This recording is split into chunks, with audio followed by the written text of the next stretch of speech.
Hello, hello, hello, everyone. I'm Erin Brown. Let's talk. Today, this is episode 11. I can't believe we're at 11 already. Wow, wow, wow. It's been a wild year.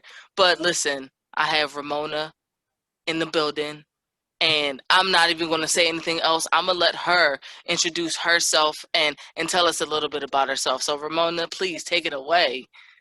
Hi, Erin. Thank you so much for allowing me to be here with you. It has been a journey to get to you, and you're such a busy person, and I count it a privilege to be here. Again, my name is Ramona Rogers. I am an author, empowerment speaker. I call myself a personal development strategist, and what I do is I help individuals and especially students make strategies that's going to help them become the person they were born to be. That came about right now, I'll call it Blueprint for Success, going into the student success sector. I have a college student myself, as well as two teenage daughters, we'll just say that. Uh, Challenges with maneuvering life in the COVID in virtual world, time and space that we're in. And so the whole thing was been about a challenge. The challenge was to how do we make this make sense to not only them, but adults as well who are struggling with moving forward. And as a personal development specialist or a strategist, every strategy doesn't work for everyone.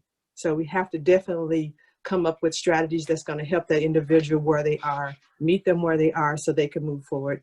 Run into a lot of parents who are struggling with the children being at home and then them moving forward. So it's tough when you have children that you got to guide. You have to teach. You become their teacher. You thought you released that to the teachers in the school, but you know we're our first. We are our children's first teacher anyway. And so the mindset to change that, hey, I got to get my kid from point A to point B at this point, it is still our responsibility. And kind of trying to change the mindset of people in that aspect that that's your child. You owe that child no matter what you have to do. Our parents went the extra mile for us. And granted, it wasn't COVID, but it was a lot of challenges that they did have raising children without resources back then. So this is just another avenue to get creative with what we have to do and how we need to move forward in life. And we can do it. It's just the mindset of getting those resources and tools in place and learning a different way and get new normals in place. And that's the hard part. Absolutely, absolutely. So listen, you said something right there. You said the new normal. What does the new norm? Let's talk about what the new normal looks like to you and your orbit and your reach of influence. Like, what does the new normal? What does it look like to you? My new normal I'll just take my immediate household. For instance, my new normal, I have a 17-year-old senior in high school. Well, she doesn't go to school every day. 2 days is virtual. And one day she doesn't. She goes to the campus, and one day no one goes to the campus. Small setting school, however, they're doing the distance learning. However, she's a cheerleader as well. So she goes after school to her sport. So making sure there's masks in the car at all times, uh, even getting a variety of them to go with her outfits to make her feel more comfortable about this thing that we have to make a new normal and keep ourselves healthy. I work at the airport. The normal is you walk in that door, you have a mask on. So the pushback from the public from that is that, oh, if we don't see the employees of the airline wearing masks, why should we? Hmm. So we're all about still healthy living to stop this thing, but there are some new norms that we have to adopt, and one of them is you have to stay healthy in order to be able to function in the first place. So wearing the mask, wearing the gloves, using sanitizer, washing your hands, that is like a constant. I have sanitizer everywhere. I have sandy wipes everywhere because you never know what you're going to touch. Just like I got a delivery today. I signed it, from the delivery guy, washing my hands after that. I don't know who's touched that thing beforehand, but the mindset of changing of staying clean, keeping yourself healthy, is definitely my new normal. And then my, making sure my kid, my one is in college, I'm making sure and she's a stay away from people anyway type of person, and she's on a competitive cheer squad. So close contact. They just started. They wiped out their sports for the fall and winter, but her sport is in the spring. So they just started practicing. Well, they lifting. They're right there in front of each other. They wear a mask, Hmm. but keeping her and Colin checking on her. My husband's here at home. He's been laid off, so just keeping family itself, and then other people when they come into my space. Do you have a mask? I have I have disposable ones even with me that I keep just for it could break anybody's. It's not a set normal thing for everybody. I just went to the store earlier. People walked in there, no mask. It's like the mindset has to change about being safe and being clean, and that's kind of how we got here, is the spread of, so that's my new normal is making sure I stay safe, I stay healthy, so I can work and I can produce and I can be helpful to somebody else. That's my new normal. I know that's right. Listen, it's what's interesting to me is, so when it first hit, it was like just a sprinkle, and I was sitting in my manager's office, and we got a package delivered, and he signed like he normally does, and he stopped and he looked at me. He was like, we locked eye. He grabbed hand sanitizer and just does it. And I'm like, man, our entire way of living has made such a dramatic shift that, like, this is something that I've never, in my 32 years on this earth, I've never seen anything like this. Mhm. And so, when we say, being healthy and wearing your mask and hand sanitizer, it is important. Mhm. If we want to come out on top and overcome this beast of a pandemic that we're in, Yes. I That's have the to. only way we're gonna do it. That's the only Yeah. way we're gonna do it, is that everybody get cautious and get, and the thing that turns me is that when you hear somebody who's had it, Hmm.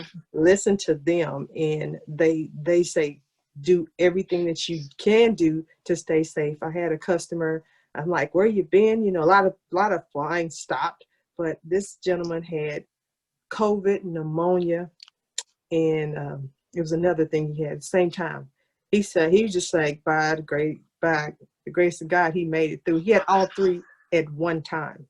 He's a walking testimony miracle, and he's like, keep make sure you stay safe. He's telling me that, and I'm just like, wow. He said, I didn't think I was going to make it back. I Yeah. had I had a sister had it, and she's minimal contact with people, and she, tell, I don't even know where she got it from. She goes to our church a lot, and she's a singer, but like three of them got it, and they stay distant, but somehow, you know. So Yeah. it's just it's an individual thing, but we also have to hold each other accountable for doing the things that we need to do. The accountability part, you're not going, just because you don't care about yourself and your family, I care about, man. So this is what you're gonna do if you're in my presence. And that's just how I, lovingly, not mean, but hey, get a clue. Come on. Get a clue. We're in a pandemic right here. There are Right. things that we have to do to change. And and sometimes people are griping or whatever, and I say, you know what, you're still here. You still have an opportunity to make it right, or keep going. You still have your family. You still are. I try to put some positiveness on that, but you got to stay healthy in order to maintain that. Absolutely. So, Absolutely. Yeah. Yeah, this whole thing, as this 2020 has been quite a year. Um, yeah. and with this pandemic and just the blatant racial injustices that we are still seeing, Yes. it seems like every single day, you Yeah. know, positivity is something that the world needs right now. Yes. Most So definitely. shout out to you for continuing to to strive and share your message and be a light to so many people. in the craziness of the world that we're in. Yes, it's crazy. It's Yeah. wild. It's wild. So, okay, let's switch gears. Let's kind of change the tune a little bit. Okay. Um, let's talk about your business. Let's talk about your company to share some information and Okay. how'd you get started and what inspired you, motivated you? Where I come from, for years, I didn't quite understand where I was supposed to be, where I was supposed to go. And over the last 2 years, a lot of things have really come full circle and came to the surface as to why I do what I do and function. When I was growing up, I was called dumb all the time. Never understood what that was about, but after kind of doing some digging and dialoguing, I remember when I was 4 years old. I have a twin brother. Okay. 4 years old, my mom took us in for a routine visit. The doctor came in, and I just remember myself playing on the floor with some toys. And I remember him coming in, white coat, and telling her that because she had twins, one of us would have below average intellect. Yeah. So my mom, of course, said, "Well, which one?" I recall my mom and him looking down at me. I used to not understand why I hated the color of baby blue, but the walls on that room were baby blue. But it's Mm, like that doctor put a death sentence on me that day at age 4. And so I talk about death sentence at age 4 because you counted me out. And so I was treated not like I was broken, but kind of with a delicate hand. And my I have 5 sisters, but my mom was that stern, disciplined. She raised us. She stayed at home and took care of us, and combed our hair every day, kept us clean. We weren't rich by any stretch of imagination, but she disciplined us, and structure was what we got. And it's times when I was growing up, and people say, "Oh, cute little girl," but it was always, "But she dumb, but she mm, dumb, but she dumb." Kids would say that in the neighborhood. So from ages 4 to 8, I think I'm dumb, so I don't try as far as academically. I do just enough. I was an athlete. I was an athlete, so you couldn't mess with me on my athletic ability. However, that other part of me was like a scared child for years. I went to college. I did all that, and then I didn't have any children until I got 30 and then 33. The second kid, I had postpartum depression, severe. They had to take my kids from me. But wow. I had done this hard work, like I'm going to get people to love me, all my life by working hard. Because I mean, everybody wants to be loved and accepted. Well, that's what I thought was going to get me there. I can work circles around anybody the manual way, but Hmm. I was afraid of my own shadow as far as the intellectual part of me, and I just shunned away from lots of things, thinking I hope people don't find out I'm dumb as I'm growing up. Well, after that postpartum depression, I came out of it, and I just looked at my daughters, and I was like, I can't do this. I want better for them. And so I went on this changing my life to be an example for them type of crusade, so to speak. I was 33, not to tell my age, but I'm 50 years old this year. So just turned 50. And so, Happy and so, birthday. so I went on that for them, and I've kept them to make sure that they had more opportunities. They were going to know who they were. They were going to know gifts, talents, and attributes, and all this stuff about themselves that I didn't know. I was afraid to know, but I kept going because I kept saying I got to become different too. So that's where my journey came from. But then in turn, I had my own business. I ran early child education preschool for 15 years. In that setting, I was always the person guiding and leading everybody else. Parents, my staff. I was elevating everybody else, but I wasn't elevating myself. So that's how I got into coaching. It's because I was the person, the go-to person, to help other people. But I had to step out of the atmosphere a lot of times to get that fulfillment for me and to elevate me and to continue to elevate my kids. And one thing that came about is like people are always talking about this great thing. What is greatness? And so I was listening, like you probably listen to so much stuff out there, the Les Bounds, Jim Rome, all these people, you talk about greatness, but it's like, well, how do you get there? Was my thing, was how do you get there? And so one day I was sitting messing with my child care center's locos are, and I shut it down because it's like I had enough. 15 years, I need to raise my kids for the rest of the year. So I shut it down, and it just hit me one day that we are born to be great, and we are greatness, called greatness in the making.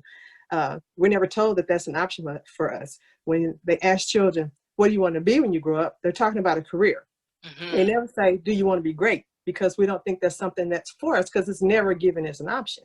So the mindset has to change about these are possibilities for you as an individual. You can be great, but what's the formula for that? How do we attain that? How do we go about doing that? People say it all the time, but how do you actually get there? And so what my book talks about is the elements for greatness, which, and I saw what you're getting ready to put out too, your book. I saw that and I was like, I said, oh, me and her's on the same page. Me and her on the Mm-hmm. same page. So greatness is goal setting, resilience, effort, attitude. You got to have the right attitude, being teachable and trainable, navigating your seasons, executing your plan, and raising your standards. So you do those 8 things, and the last S is success. I call it the great 8 formula. So you're able to align yourself with that. So like my daughters know this stuff backwards and forwards. And so here's an example of that alignment part. She was having trouble in a class one day, and I kept saying, what's going on? Is it that you're not making the effort? She said, no, I got all my homework done. Is it, you need to be taught, something you need to learn, the trainable, teachable part? She said, no, I know everything. And then I said, what is it? She said, it's my attitude. I don't have the right attitude walking in there every day. So when we're able to align and put a name on something, we can get past those things as opposed to, I don't know, you 30 something, I'm 50. You go through a life lots of times like thinking something's wrong with you because you just can't get past it, or you don't know how, you don't have words to put to it. And so being able to align a action or am I going through this resilience phase? I'm going through a new phase in life. Is it a resilient thing? Is it an effort thing? Do I need to learn something? What do I need to do to get past this point in life? So that alignment part with where you at with that particular season of life is how I, go about applying the grade 8 formula. Because when you go out of one season, you're going into another one. You got to keep applying it. Yep. So that's where Nice. that part comes from. And then, but it makes you kind of write the curriculum that I have with it makes you write it out. So it becomes your blueprint. Becomes your blueprint for success. So that's the first part of it. Is the whole thing is blueprint. You got to have a blueprint, because if you don't, what are you shooting for? How you building? What you going for? What are you working off of? Where you going? And so, but the blueprint part is really the first part is design. So when you go to do something, you got to have a design part of it, and then the maintenance part of it is the grade 8. So you elevate your mindset. You pinpoint your characteristics, your attributes. What are you good at? So going down this hole here, because my mom said I need to be an accountant and I hate accounting, that ain't alignment. Mm-hmm. You That's waste, somebody else's alignment. yeah, exactly. So you waste a lot of time with things that aren't you. It's not authentic, and it's not aligning with who you are and what you really have coming to the table and what you're supposed to do. So we waste a lot of time with that. But for students, if you know up front that you don't like accounting, no matter what, if daddy got a firm or whatever, if that ain't what you want to do, then why would you waste 4 years? If you understand and know that that's not who you are and what you're supposed to be doing, then you don't waste all that time. But we just go through the motions because we don't have no blueprint to live by. Wow. So you're a coach, Mm-hmm. you're a speaker, Mm-hmm. you're an author, Yes, ma'am. you're a mother. Mm-hmm. You're phenomenal. Oh. You're phenomenal. Wow. Listen, guys, I hope you just got the gems that were just laid on you, because there was a lot of stuff in there. If you're watching this, rewatch that segment, rewatch that part, and pick up all the gems, because Ramona just dropped them down for you to pick up. Listen, woo, greatness, greatness. We are that. We are born to be great. We are born to be great. I'm gonna still I love Lewis Howes, and he's got a podcast called The School of Greatness, and at the end he always asks his guests, what's your definition of greatness? So I'm gonna Lewis, if you're watching this, don't sue me, but I'm gonna borrow that really quick. Ramona, what is your definition of greatness? My definition of greatness is plotting a goal or what you want to do in life, having a vision and not being afraid to go after it, putting the things in place that's going to allow you to have the outcome you want, to have the experiences that you want, to allow you to expand who you are. Because if you don't, you stay in a box, and the box that you create for yourself is like a prison. We're not meant to be in a box. We're meant to explore and expand, but you can't be afraid to do that. Step outside the box and go for life, because you get one shot at it. You get one shot at it. And ironically, because we're talking about life, and today's my dad's birthday, and he's been gone from me 20 years. One thing he always talked about, and in my book I refer to him and when I go to the cemetery, is greatness in the ground, because all that greatness out there that was never manifested because people didn't go after what they wanted to. Can I They didn't pause go you real after. quick? Sure. Greatness in the ground. Guys,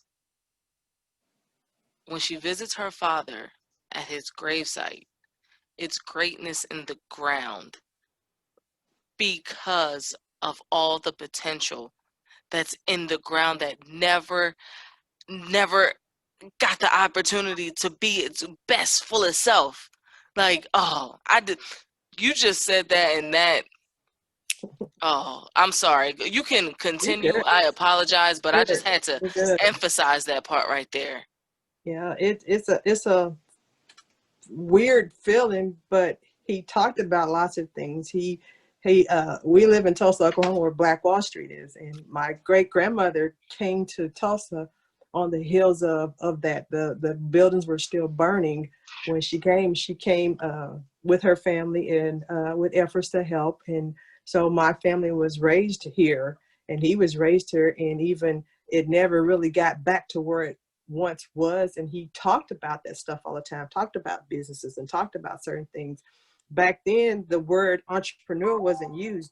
It just so happened to be a way of life. My grandmother and her siblings all had businesses within blocks of each other, so I learned that from them, seeing that, delivering that as, hey, this is how you do and this is how you function in life. It wasn't delivered in that way. That's something that was a way of life for them, but the communication of how to do this, they just were living. And so as I got older and started remembering some things that he said, and I'm like, this is what he meant. This is what he meant by that. But being able to effectively communicate a plan, a blueprint, there was nothing to follow. It wasn't. So what I do, because of what he wasn't able to do, I've now gotten a clue and bought several vows and tried to put that together, not only for myself, but for other people, because we can never become the best version of ourselves if we don't have a formula or something in place, a process in order to get there. So with everything, I didn't know that there was a process or a formula to be used with anything. So when we understand that, stuff is not so hard for us. I'm like, I don't want to do that. That's hard. Well, what process needs to be put in place? What step-by-step instructions do you need? What form? I mean, there's just those few words makes a totally different definition and outlook on a process or something to do that is viewed as hard and most people don't do. Well, there's a way to do anything. Like you say, method to the madness. The madness is a formula or a step-by-step instruction. Mm, Somebody's doing it. yes. Somebody's doing it. I always say to the folks that I help and inspire, listen, you could not eat an elephant in one sitting. That's my favorite way. That's the best You way to eat an elephant, one bite at a time. one bite at a time, break it down to the smallest um to the smallest thing you can make it, dominate and crush. go to the next one. Dominate, crush, go to the next one. You can't do it all at once, you know, but you also have to have a plan. Like, okay, I'm going to eat the hooves. Wait a minute. I'm going to go to the tusk. Like, you got to have a plan to get from here to there. So I love the fact that a lot of what you're saying is, you know, create your blueprint, a blueprint for your life. It's amazing. It's amazing. This is it's look. I'm You're good. I'm appreciating this because um, unless you are just really seeking that and want that, though, that's the downfall of it. It People don't think it's for them, and so my biggest thing now, and I even wear my T-shirt now, is live life by design. You design it and then live it. You just living it. You have to design it first. Yep. And if you don't design it, somebody's going to hire you to design theirs. Yes, yes, yes, yes, And yes, yes. what side of that do you want to be on? I'd rather design my own. You know, I'm going to work hard regardless, but I'm going to put in that work for myself always, Yeah, first and you have foremost. to. I say if Listen, you have to hustle it up on this side till you get that, hey, do what you have to do. Be willing to do that. Be three-dimensional is what I tell my daughter. Don't be one-dimensional. You can't do nothing being one-dimensional. Have three things going at least, minimal. yep, have some depth to you. Have some depth to you. Yeah, Where are you going? What you doing? Who are you helping? Who are you serving? That's another exactly. big key that I'm really big on. Like, what we can be doing all of this, but who are we serving at the end of the day? How are we impacting when we're in the ground? I want to make sure that my greatness isn't in the ground with me. I want to Right. make sure it's here on this earth. And that's what I hope that everyone out there, if you're watching this, if you're watching this now on a replay, whatever, get these gems, like gems, jewels, gold, first place, whatever you want to call it. Whatever you want to call it, get it because it's yours. And it's free. Come on now. Free game. Free game. Free game. Listen, okay, so you got your business. How long have you been doing your coaching? For about 3 years, and my coaching, and then I went to how do I get more people and kids to. So I started doing workshops to give some hands-on and practical hands-on. Everybody just don't cannot do coaching. Hmm. But here's how you do this. Fill out this worksheet. This is how we're flowing with this. Giving even free workshops just because I want people to have a different perspective of how to get there, how to become them. Because a lot of times you don't know what that looks like if you're using your point of reference as your generational. Your grandmother, your mother did the same thing your grandmother does, and you're doing it, and you want to break that.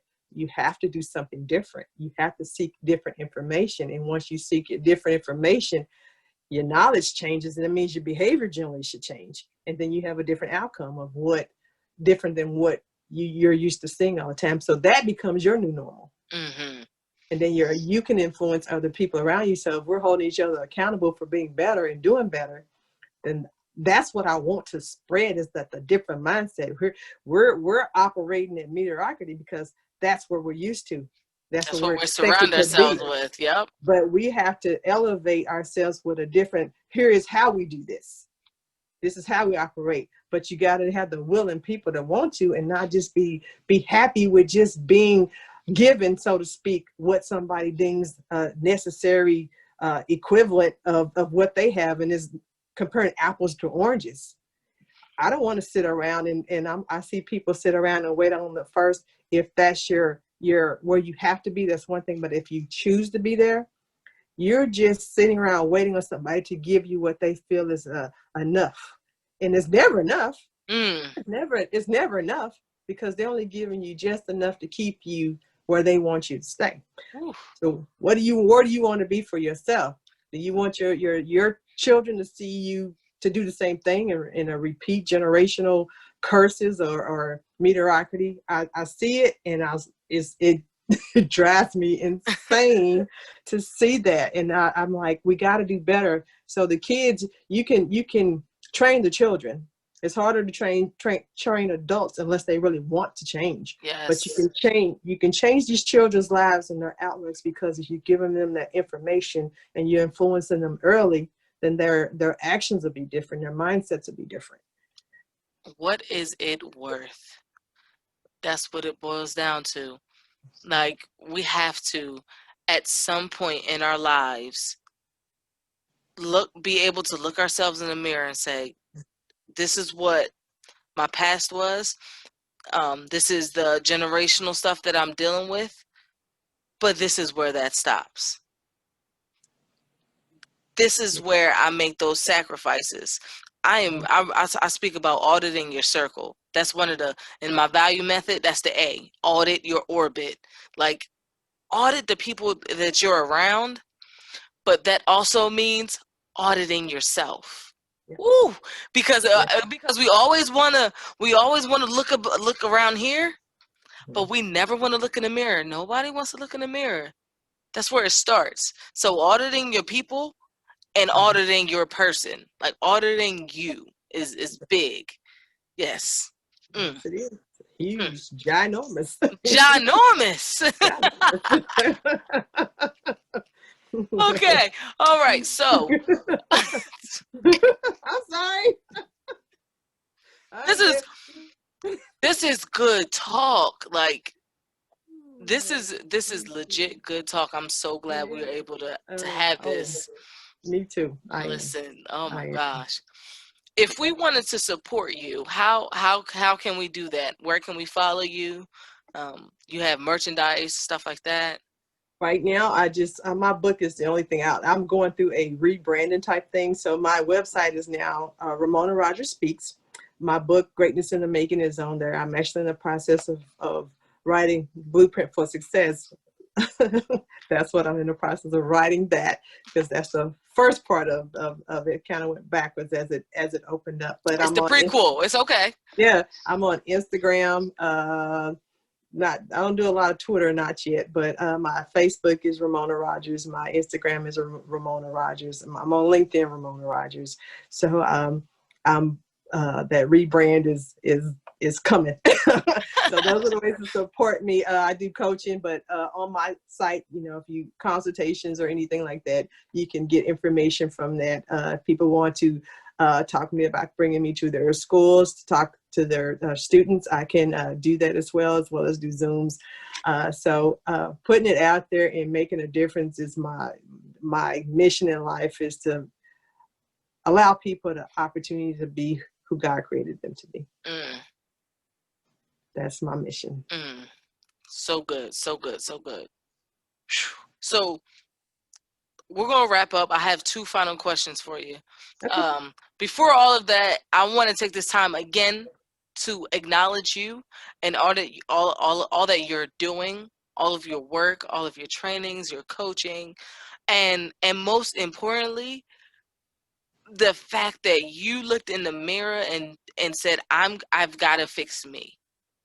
So, I know you probably get kudos, but I wanted to personally say Wow. you're phenomenal, you're amazing, and I am proud to have you in my orbit.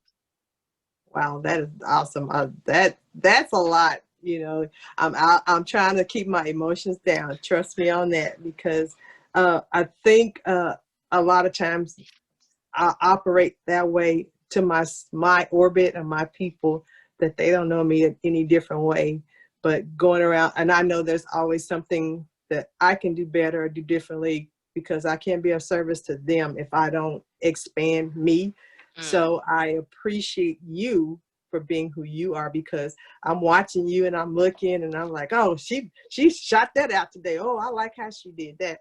And so that helps me, that keeps me going, because I'm like, that's encouraging me to keep going, to keep pushing for that other side. absolutely. My motto from the moment that I knew that this is the life I wanted to live, was, and it still is, to leave this world better than I found it, starting with myself. Mhm. So Amen. Yes. So Yeah. thank you for that acknowledgement. You weren't supposed to acknowledge me. I'm supposed to be acknowledging you. Girl, I believe iron sharpens iron, and I believe that we need that acknowledgement because sometimes not that you have to hear it, you're doing purpose. And so purpose is just purpose. You're doing it regardless if anybody ever says that to you. And I don't hear ironically, what you just said to me is really going right here because no, I don't. I really don't hear that a lot. I just operate like I do. And so that's just who I am. So Yeah. that's my norm. So I just Well, do what I do. well, I acknowledge you. I appreciate you, and I am Mhm. humbled to have you sitting here and let's talk. So I Yeah, I'm appreciate it. good. I'm good. You're the bomb. I'm happy. You've made my day. You have really made my day. Thank you. Thank you. All in a day's work. No, I'm just kidding. I'm just Hey, kidding. you um, are who you are. You listen, are who you are. I can't be anybody else. I am a jokester. You I know, love it. I love with it. all the seriousness of the world, somebody's got to laugh at something, and I'm I'd rather make someone laugh than to, of course there's a time and place for everything, Yes, most but definitely. we need to smile, so I'm here for the smiles. I'm trying to give you one. No, you're good. I I'm love trying to it. I give you love it. one. Okay. So my last first off, do you have anything else that you want to share with the people? uh, just stay encouraged and be willing to go the extra mile to do the things that you have to do to take care of yourself as well as your family. There's people counting on us. Some of us are meant to take on more, and we have to step up to the plate. um, More people need to step up to the plate because there's some people that can't. So we have to do it for them and be willing to. And things happen for a reason. Sometimes it pushes us to be a different person or a better person. And so, what can you learn from this, and how can you move forward? Is kind of how I view things. And so, I'm just pushing to be better and to be more of an impact positively on other people. And now other people, it's going to be some rough terrain ahead. However, he never brings us to it, but he'll bring us through it. I So, know that's right. just stay encouraged, be grateful for the things that you do have, and the love on the people that are around you. Take every opportunity, every moment to count your blessings, and again, love on each other because tomorrow's not promised to us. Awesome, awesome, beautiful, beautiful words. My last and final question: What does what do you need to live a happy life? To see that what I do makes a difference in other people's lives. I'm not a material items don't mean nothing to me, mean hardly anything. Give me my necessities and I'm good. But to make sure that um, other people are okay and they are functioning because of something that I was able to put in front of them, or a thought process I was able to help them change, or outlook, that they can become better for not only for themselves, but especially if they have little ones and other people depending on them, giving them something different to look at, a different perspective in life, just having a positive impact on other people. I like seeing that and making a change in people that way. That makes me happy. And my children being productive, that really makes me happy.